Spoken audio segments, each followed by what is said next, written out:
whole architecture of the H blocks, it is not a normal type of architecture. This is an architecture that grew out of the whole horrific conflict situation. And it does strike me that the whole of the Maze prison here, the whole of the H blocks, the whole long Kesh reality, it's like something that physically was extruded from the pain and the conflict and the hostility and the armed struggle, all these various names that we give it. It was as if it all gathered together and was extruded like a shape being extruded into a piece of plastic. That what we have here in the remnants of the architecture of the H blocks is something that in its own strange way signifies the horrific nature of the conflict and the hostility that has existed in our society.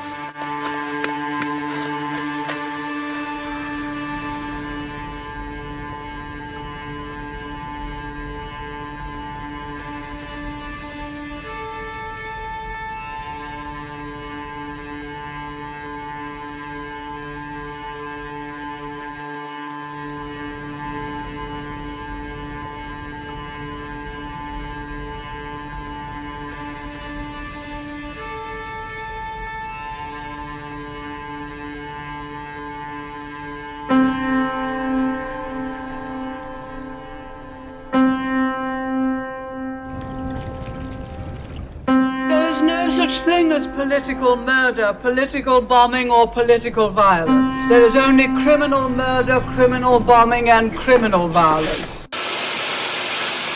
We will not compromise on this.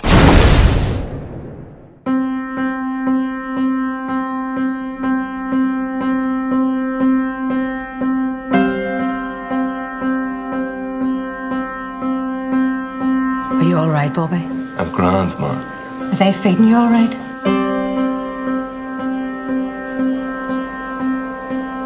I'm starting a hunger strike on the 1st of March.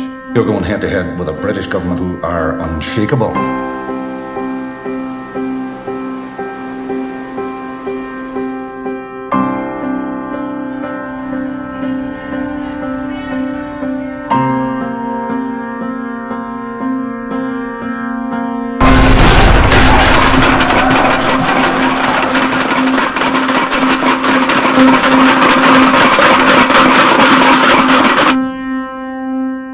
Putting my life on the line is not just the only thing I can do. It's the right thing.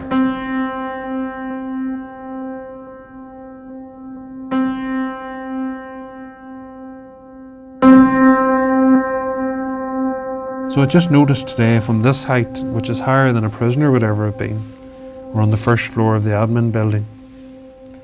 It's possible to see trees in the distance on the outside, but in my memory, walking around the prison, there wasn't a tree or a leaf to be seen anywhere.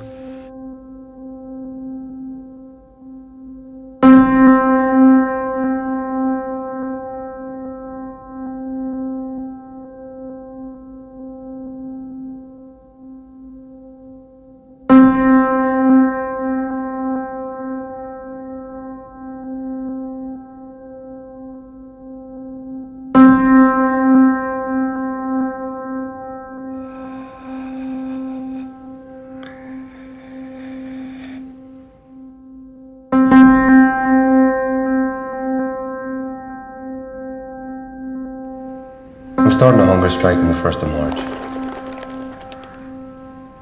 That's why you're here. That's what I'm telling you. Does your family know? I got word out to them, aye. You've spoken with them? Got a visit in 2 weeks' time. We'll talk then. How do you think they'll take it? What do you think, Tom? And your wee boy?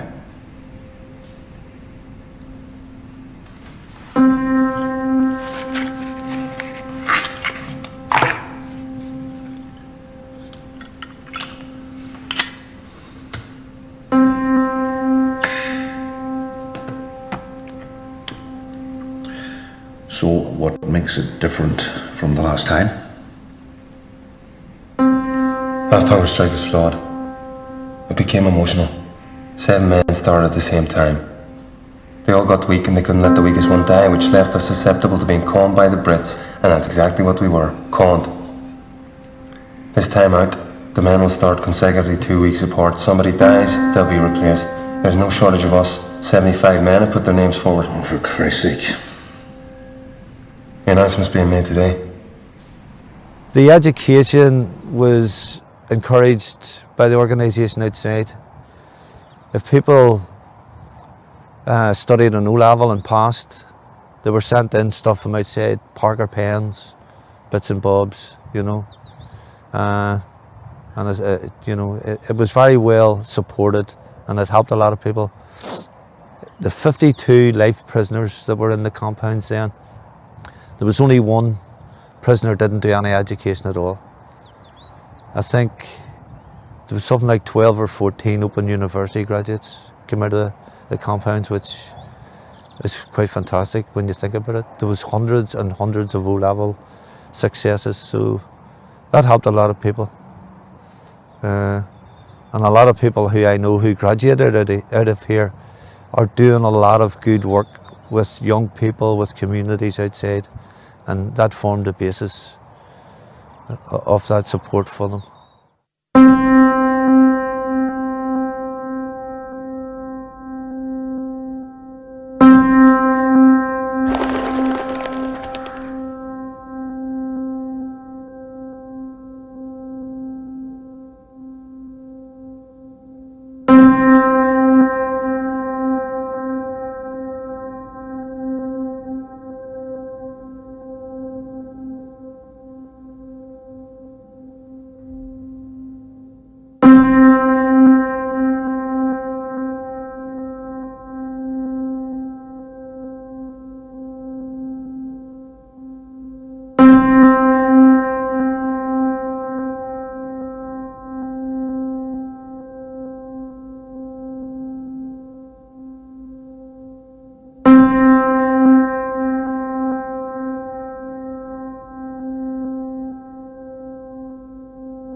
As the blanket progressed, we actually brought in full days where no one was allowed to shout out loud in English.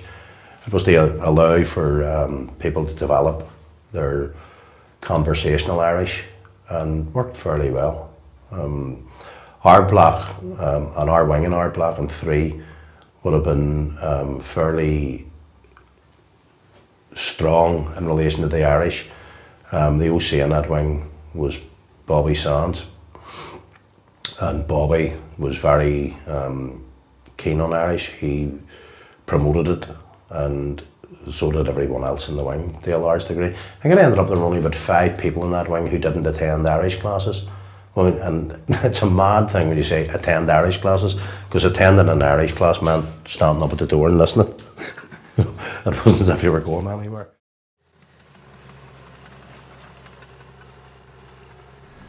The announcement's being made today.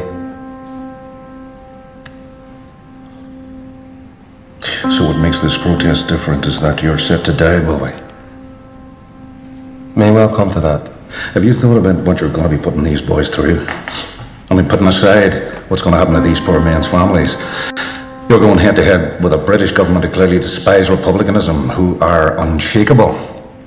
They can easily live with the deaths of what they call terrorists.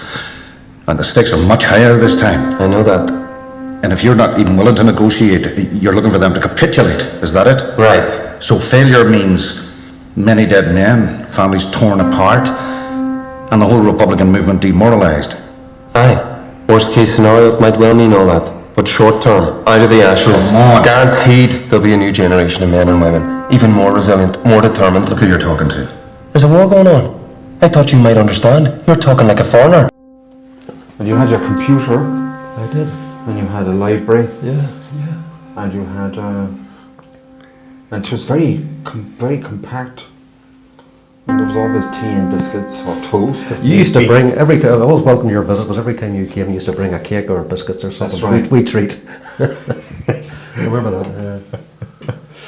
Indeed, yes. Well, I always felt like my mother used to always say, like, you never went anywhere with your hands hanging, you know. That was nice.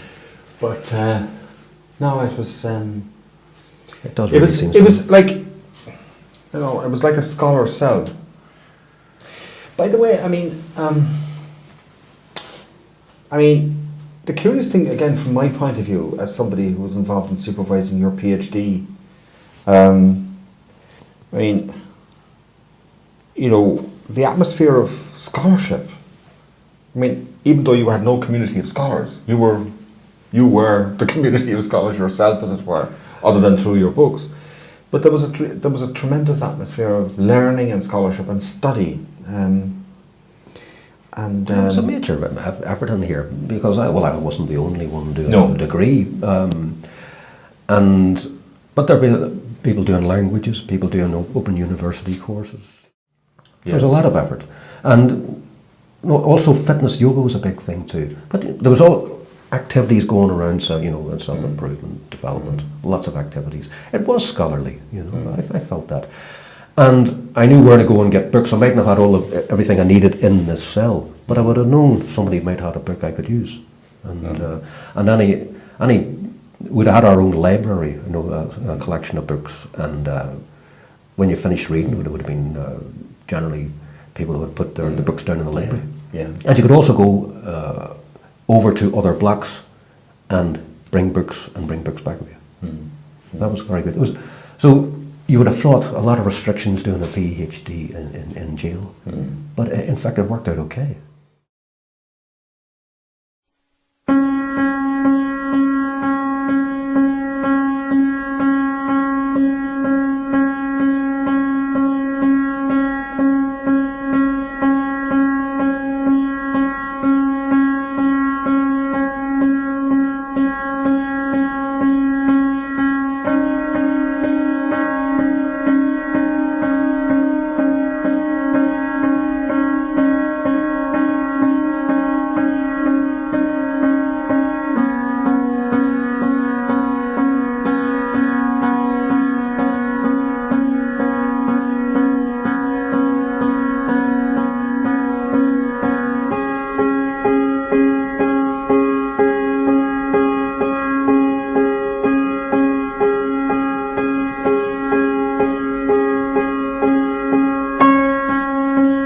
My life is a real life, not some theological exercise, some religious trick that's got fuck all to do with living. Jesus Christ had a backbone. But see them disciples, every disciple since, you're just jumping in and out of the rhetoric and dead-end semantics. You need the revolutionary, you need the cultural political soldier to give life a pulse, to give life a direction. Stupid talk, you're deluded. Aye, so you say. Yeah, what's your wee son gonna say? Fuck off. Doesn't that interest you? You're gonna attack me with sentiment? Typical priest. What's your heart saying, Bobby? I thought you'd me all figured out, Dom. What's it saying? Tell me.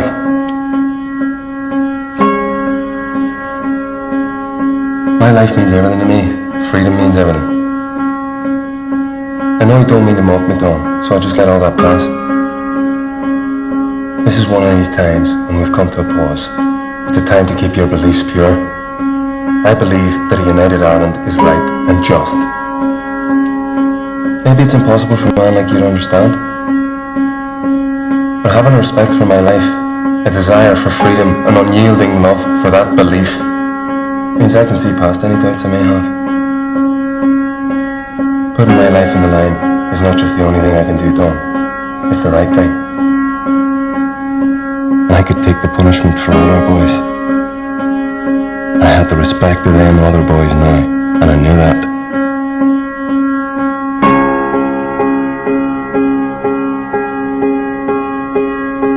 I'm clear of the reasons, Dawn. I'm clear of all the repercussions. But I will act, and I will not stand by and do nothing.